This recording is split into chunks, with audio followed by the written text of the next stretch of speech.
Hello, I am Aviva Lee, reporting for Jerusalem News Live. Today is the 17th of January, 2009. While most Israelis celebrated Shabbat and then retired to our beds, our government here in the sovereign state of Israel was brokering a ceasefire in Gaza. According to the statements of Prime Minister Olmert just after 11 p.m. last evening, some of the major players in that decision were the United States of America, the United Kingdom, Italy, Germany, France, and Egypt. As we are a nation which loves life and pursues peace even when our government is horribly delinquent in fulfilling its sworn duty to protect and defend the sovereign state of Israel, her citizens, and her borders. As a nation, when we begin our day this day, we will be willing to wait for a brief moment and see what the reaction of Hamas is to this cessation. After making the customary gestures to the world, Mr. Olmert had this to say to Israel and the civilians in Gaza, and I quote, "For weeks I have been watching the people of Israel day and night as we make the unprecedented effort to fight for and realize our right of self-defense. I saw the brave soldiers, our dear and beloved sons. I saw their commanders and the spirit which buoyed them. I saw the residents of the South, their fierce spirit, and the leadership of the mayors who took care to provide for the needs of their residents. I also saw the actions of the Home Front Command, which quietly and efficiently coordinated the assistance campaign for the southern region, and I heard the bereaved families. Dear families, the things you said, the pain you expressed, the fierce spirit you demonstrated, these are the foundation for the people of Israel's strength.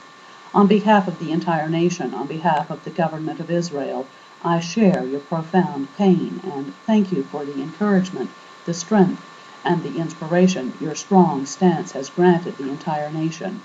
I also wish to say something to the people of Gaza. Even before the military operation began and during it, I appealed to you. We do not hate you, we did not want and do not want to harm you.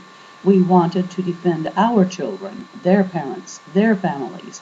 We feel the pain of every Palestinian child and family member who fell victim to the cruel reality created by Hamas, which transformed you into victims.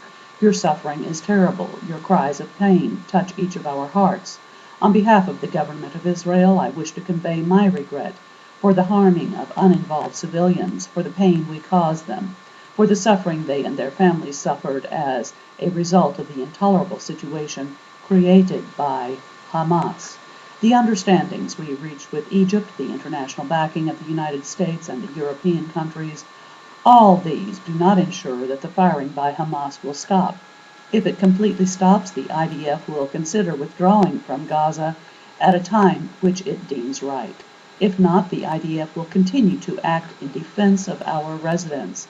This is the time to convey our appreciation and gratitude first and foremost to you, Mr. Minister of Defense, for your work, for the tremendous effort you made, for your skill, professionalism, and the understanding you demonstrated throughout the operation. Thank you very much.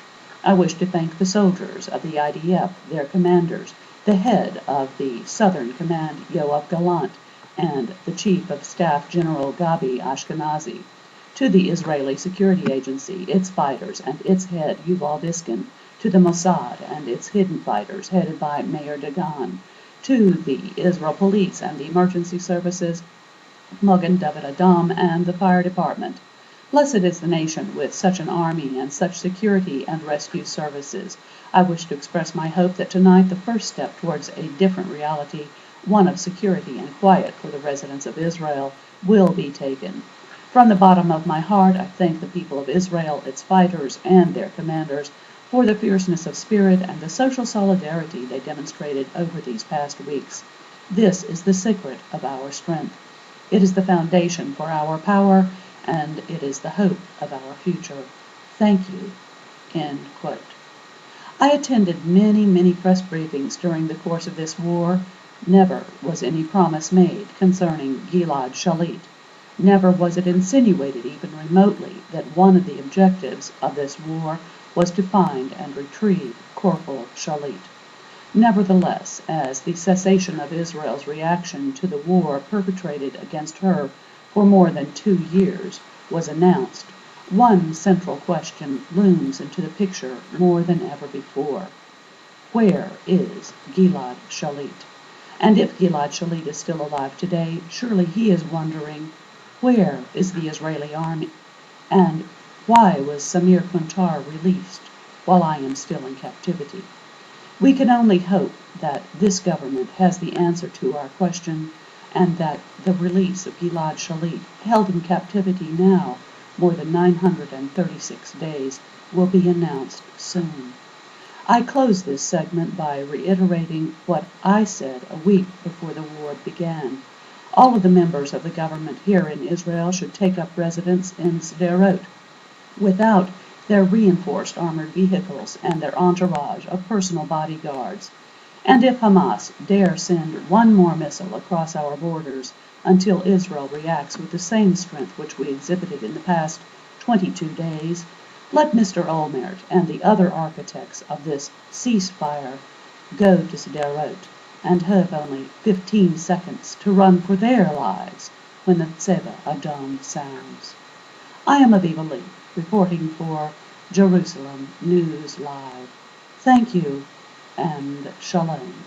May the Almighty help this present inhabited world.